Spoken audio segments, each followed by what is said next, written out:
Hello everyone, Hyper here. So today there's a huge post on the forums regarding Frost decays. In patch 7.3, they're making a bunch of changes to our talents, one of our legendaries, to a few abilities, and then they're moving some talents around. And this is actually a pretty big change because it actually changes the design of the class and what talent setups we can even use. It removes some of the synergy between talents while it adds some other synergies to other talents. And I really just wanted to make a discussion video where I go over what is being changed and what I think about it, also why it's being changed, just things like that. This is my first real discussion video, so if you enjoyed, please let me know in the comments because I definitely want to record more of these in the future.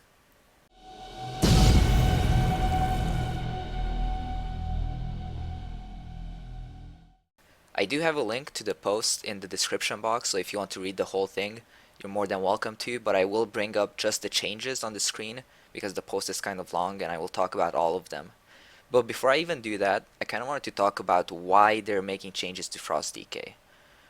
Um, so in Nighthold, we had this Breath of Sindragosa build, which was very default, very cookie cutter, and we took the same exact talents on every boss fight, be that single target, cleave, AoE, any situation at all, we took the same exact build. And it was really boring gameplay, honestly. I really like having talent choices and figuring out what's the best setup for certain situations. And with the spec we had, or the build we had in Nighthold, it was just not possible. We kind of talked about this with Jace on the Final Boss podcast, um, that it would be nice to have some of those talent options available in different situations, right? They don't need to be overpowered because that just makes a cookie cutter build. We want them to be good in very niche situations. Even if I take a talent just once in an entire raid, sometimes it's worth it because, the min-maxing situation, especially mythic raiding, is really interesting to me. I wanted to briefly talk about just Frost Decay in general and how it's been over the raids and the tiers, because it's definitely changed quite a bit based on a few different variables, but mostly on our tier bonus and boss design. So in Emerald Nightmare, we had this machine gun spec where you took Obliteration for single target or Glacial Advance for AoE. This opened up a few of the options. You could use Avalanche or Ice Cap, Gathering Storm, Frostbite or RA. Most people just use Frostbite though for AoE, and then Avalanche for AoE.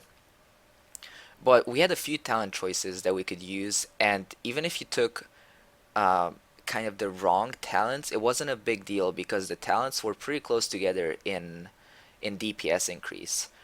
But we kind of moved away from that once we got our tier bonus because it was so focused on gaining resources, right? Your two-piece in Nighthold was that you had more Rhyme procs, which by itself, it didn't do much. And if you had the two-piece with the Breath of Sindragosa build, it was pretty clunky and awkward to play. But then you got the four-piece, which made your Howling Blast actually give you runic power when you had the proc.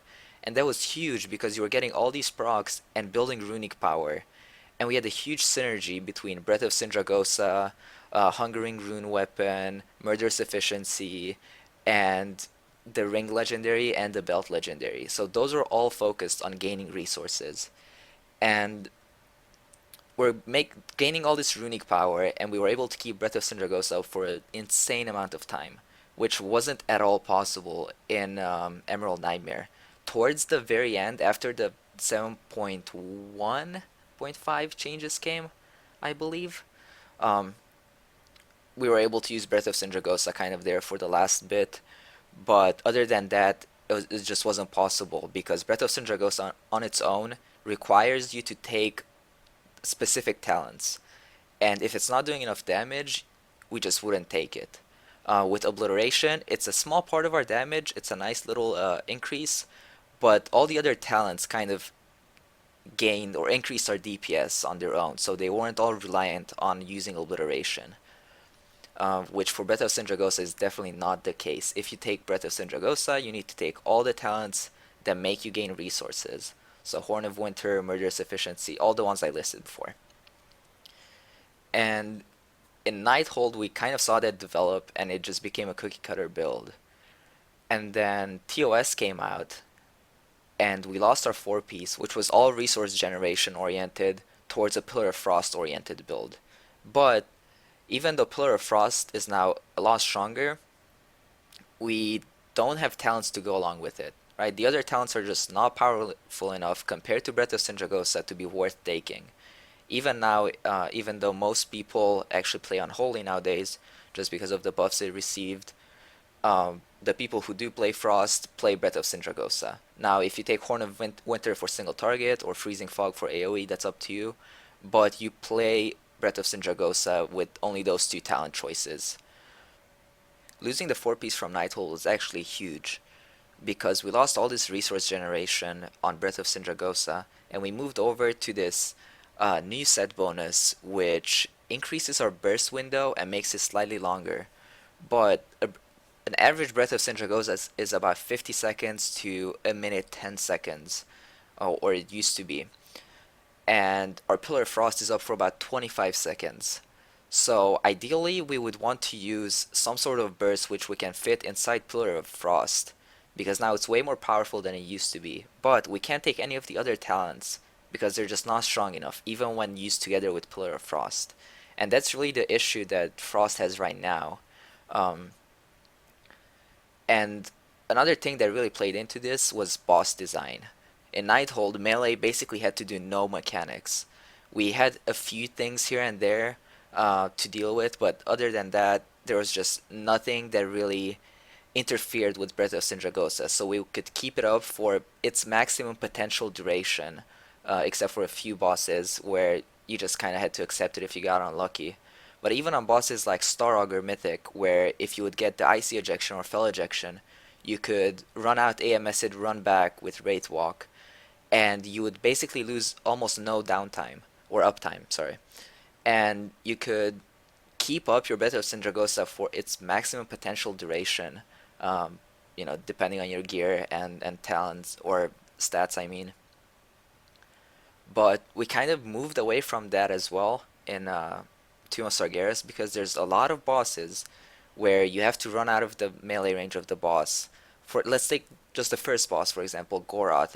He has a very similar mechanic to Scorpion, right?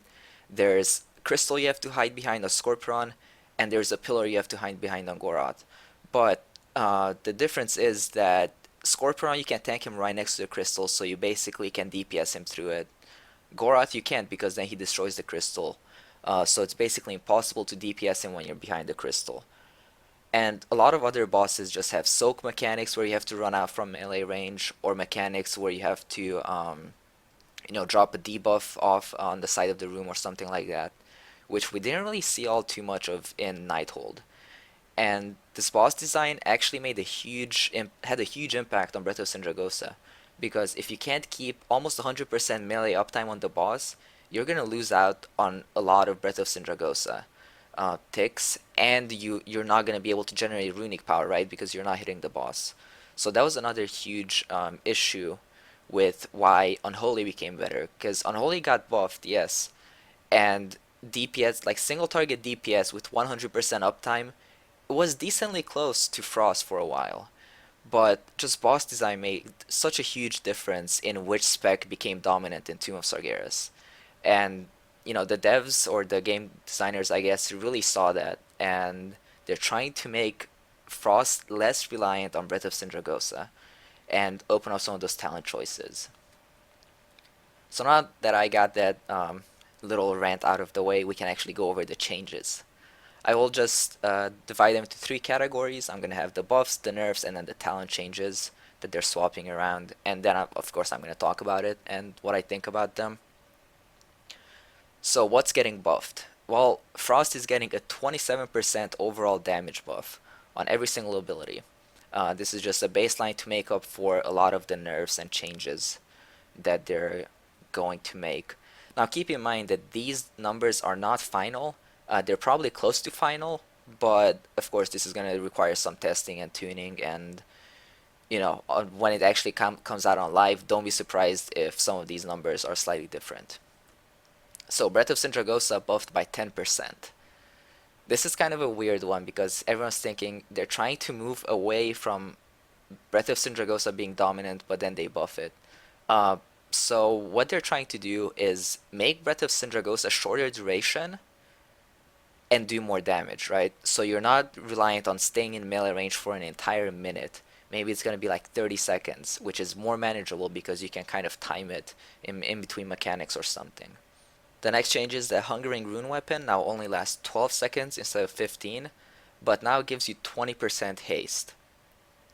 I will go over this a little bit later, but this is actually going to be an interesting choice because they're moving it to the last row, so we can no longer take Hungering Rune weapon along with Breath of Sindragosa. Icy Talents is being buffed to 15% from 10%, Shattering Strikes buffed to 60% from 40%, and Obliteration Duration buffed to 10 seconds from 8 seconds. So these are just nice little changes that they're trying to open up some of those talents that are less used, and some of the talents that went along really great with Obliteration they're trying to buff to kind of try to make that spec come back with the machine gun style instead of the Breath of Sindragosa one. Now let's go over all the nerfs. So there's quite a few of them. Hungering Rune Weapon grants a rune every 1.5 seconds instead of every 1 second. So on live, if you read the tooltip, it does actually say that you're supposed to get a rune every 1.5 second, but the way it actually works is you get ticks more often, so you get a few extra runes out of it. This is a hotfix that they said will go live before patch 7.3, and this will also kind of hinder Breath of Sindragosa even further, so Frost might fall even further behind than it is. Next is that Murder's Efficiency now has a 50% chance to proc, down from 65%. So we're just gonna take actually 50-50 every time we obliterate if we get a rune back or not. Horn of Winter cooldown increased to 45 seconds from 30 seconds. Koltira's Newfound Will, which is the legendary belt, now generates 1 rune instead of 2, but it buffs your obliterate damage by 10%. Freezing Fog nerfed to 20% from 30%, so this is even further nerf after the artifact trait nerfs. And then Frozen Pulse nerfed by 39%. So Frozen Pulse kind of became the go-to talent once Nighthold came out. Everyone thought that RA, or Runic Attenuation, was going to be the go-to because it just prolongs Breath of Sindragosa. But we were actually just generating so much runic power that it wasn't really necessary. And the buff to Frozen Pulse just made a huge difference because with having so many runes up, we could extend its duration to the point where we kept the 10 stacks of it up for 2 or 3 cycles of Remorseless Winter. Okay, so let's go over the talent changes. They're swapping around some of the talents in the rows because apparently they want to remove some of the synergies because a lot of the talents synergize way too well with Breath of Sindragosa, and as I said before, they're trying to move away from funneling all of our damage into one ability. Rather, they want to kind of spread it out and make all of our abilities that we use in our rotation kind of do more damage. So they want to keep the overall damage potentially at about the same level, but bring down the dependency on Breath of Sindragosa. So they're swapping Hungering Rune Weapon and Glacial Advance. This means that we're going to have Hungering Rune Weapon in the last row and Glacial Advance in the 58th row, or the third row. This is kind of interesting because this eliminates the use of Hungering Rune Weapon along with Breath of Sindragosa, which was something that actually made Breath of Sindragosa extremely powerful. Because if you have the ring, you would get 2 Hungering Rune Weapons, so you would get a lot of extra resources that you can funnel into Breath. Now, as for Glacial Advance, it's moved to a row where you have a talent that makes you be able to use Pillar of Frost more often, and Avalanche, which makes it so you do some AoE damage when you use Pillar of Frost. So this is kind of an interesting change because for single target, I think Ice Cap will be the go-to, right? Using Pillar of Frost more often is nice. With this set bonus from Tomb of Sargeras, which will only have for part of 7.3 before the next raid comes out, but still with Ice Cap we're going to be able to Pillar of Frost more often, and our set bonus revolves around Pillar of Frost, so this is going to make it even more powerful. And then we'll have Glacial Advance, which is our control AoE, so we can AoE whenever we want, or Avalanche, which is kind of more a timing based AoE, right? So if ads are coming up and they kind of line up with when we Pillar of Frost every time, then that would be the go-to. But if ads kind of spawn here and there, then maybe Glacial Advance will be stronger. So the next change is that Runic Attenuation, or I'm just gonna call it RA because it's just way too difficult for me to pronounce, will be in the first row now. So we have Shattering Strikes, Icy Talents, and RA. With the machine gun build, we had both Icy Talents and RA. Those were two talents that went very well together because we had the haste and we generated more runic power because we were meleeing faster, right? But this kind of takes away that synergy between the two and makes us choose one of them. Now they are buffing Shattering Strikes, so it might potentially become the go-to, but I see Icy Talents or RA just being the dominant. Now, for if the Breath of Syndragosa build stays on top, then we can't use Icy Talents. It has anti-synergy, okay? It doesn't work at all with Breath of Syndragosa because we never want to Frost Strike when we have Breath of Syndragosa up. So we only make use of the talent when we don't have Breath of Syndragosa up, which is kind of wonky. So we'll be forced to use RA there, or Shattering Strikes, depending on how well it's tuned. Um, and then for the machine gun spec, we'll actually have a choice between do we want more haste, or do we want to generate more runic power to make sure we can get those extra Frost Strikes in.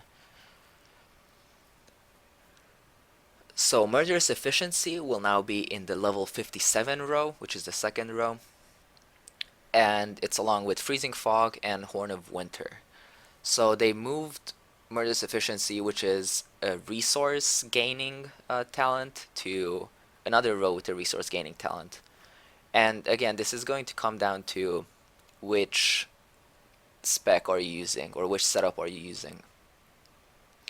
So for AoE, Freezing Fog will probably stay the best even after the nerf because Howling Blast is just so strong for AoE situations since its damage doesn't fall off. But then for single target, we have Murderous Efficiency, which is an RNG 50% every time you obliterate. You get 1 rune. Or Horn of Winter, which is a reliable extra 2 runes and runic power every 45 seconds. My opinion, Murderous Efficiency is better because even though you can't control it for an obliteration or machine gun spec, it will be the go-to. But maybe for Breath of Syndragosa, if we're just going to have like a 30-second Breath of Syndragosa and cram all the damage in there, Horn of Winter might be better since we can actually control it, but we'll see about that. Then in the level 58 row, right, we have Glacial Advance there. Okay, so the other change is in the level 90 row, which is second to last, where Frozen Pulse is being moved to. So we have Frost Sight, Frozen Pulse, and Gathering Storm. So again here we have a controlled AoE ability, which is Frost Sight. And we have Frozen Pulse, which when you're under 2 runes, you do AoE frost damage, and you can't really control it. I mean, you can just straight up rune starve yourself and have that be up as often as possible, which is actually was viable with the machine gun build. But with Breath of Syndragosa, you kind of have to control how you spend your RP because you don't want to just dump all your runes and then have all of them regenerating at the same time, or 3 of them, and have nothing up because your runic power will decay really quick and you have no buttons to press, so you're just kind of standing there waiting. So again, Frozen Pulse doesn't synergize well with Breath of Syndragosa, so if we will use it, it will be definitely with the Hungering Rune Weapon build or the Obliteration build. Now Gathering Storm, it still works the exact same way, they just nerfed its damage by 39%, which Remorseless Winter was decent, but it didn't do that much of our damage. So this, I think they just nerfed it to basically open up the option for 2 other talents, which I don't really like it when they do that. It's much better when you buff the other talents. I can understand why they did that because right, Gathering Storm was basically the only talent people use at all. But this will open up the option to go with Frost Sight or Frozen Pulse, and if you have the ring, you can take 2 of those talents together. Now in the last row, as a Frost Decay, right, our entire build depends on what we choose in the last row. So we have Alliteration, Breath of Sindragosa, and Hungering Rune Weapon. This is a very interesting change to the spec because this basically opens up the possibility for 3 different builds. Because again, as whatever you choose in the last row, you have to build the rest of your talents around it. So for Obliteration, what talents would we take? In the first row, I would probably take Icy Talons for the extra haste. Second row, Murderous Efficiency, random extra runes. Third row, I would take Ice Cap for single target, or probably Avalanche for AoE. Unless it was super random AoE, then I would probably take Glacial Advance. And then in the sixth row, or the level 90 row, I would take probably Frozen Pulse, because with the Obliteration build, you can actually keep yourself rune starved without having too much of a downside to it, right? Because you don't have to control how you're spending your runes. And then in the last row, obviously Obliteration. And this is kind of the default build that we use in Emerald Nightmare, except that we can't take Runic Attenuation along with it. And we can actually take Murderous Efficiency now along with Icy Talons. So it's kind of an interesting setup, and we'll just have to see how that works out. Now for Breath of Sindragosa, I would take Runic Attenuation or a Horn of Winter. It really depends on how long our BOS times will be. If it's around 30 seconds, then I would probably take Horn of Winter for single target just to have those guaranteed 2 runes, 20 runic power. And then for AoE, I would still probably take Freezing Fog, because if they're reducing our dependency on Breath of Sindragosa, we will actually have more time spent outside of Breath of Sindragosa. Whereas now you spend about 50% of your time with Breath of Sindragosa up, the other 50 with it down. With these changes, it's probably going to look more like a 20% with Breath of Sindragosa, 80% without it. So a lot of our damage will come outside of Breath of Sindragosa, so that's why Freezing Fog will probably be the go-to for AoE. Then in the level 58 row, or the third row, again, probably Ice Cap for single target, especially since it synergizes well with the set bonus. And then Glacial Advance maybe for AoE, or Avalanche for AoE, because if we time our Breath of Sindragosa along with our Pillar, Avalanche will just truck ads whenever they spawn, along with, right, everything else that's running. Then in the level 90 row, we can't take Frozen Pulse at all because we have to control our runes again. So maybe we'll stick to Gathering Storm for single target, and then potentially Frostbite for huge AoE, but I don't see that happening.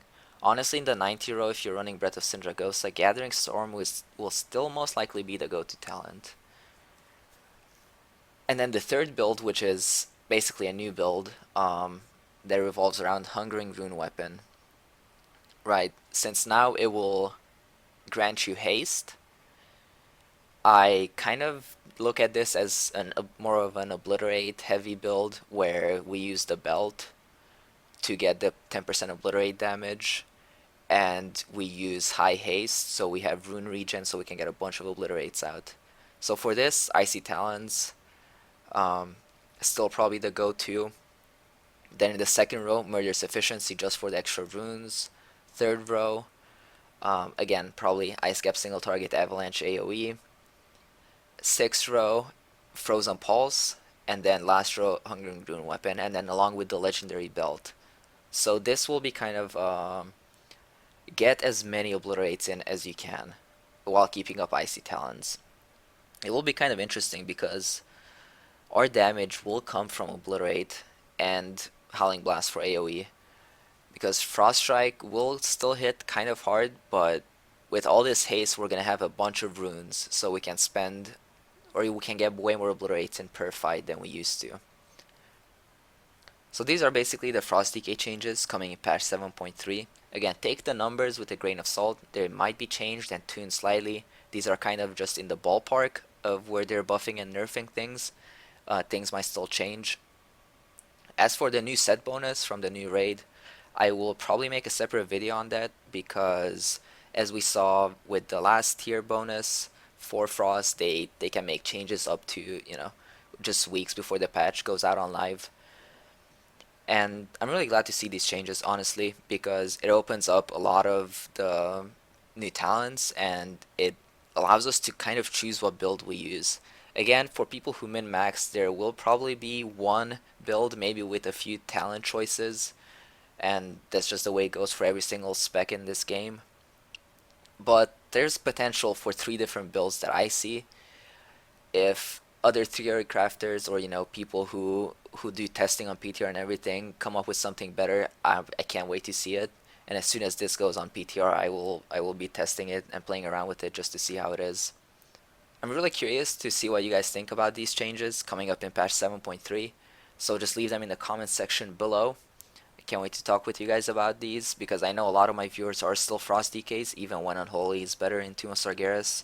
And honestly, these changes are really interesting, and I can't wait to see how they play out.